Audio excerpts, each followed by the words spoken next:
Hello friends, in this short clip I will show you how to replace the accelerator pedal on a Ford Focus 2. This is the pedal we will be installing. It is secured with three 10mm nut screws, which I will show you in a moment.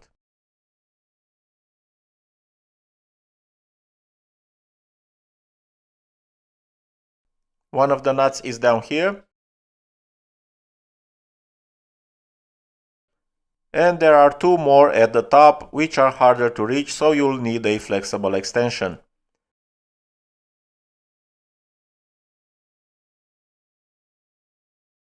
You'll also need to disconnect this plug on the right side.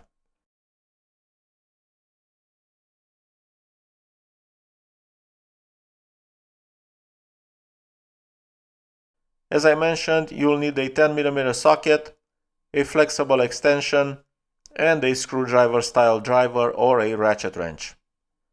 The position is a bit uncomfortable, but the whole process should only take a few minutes.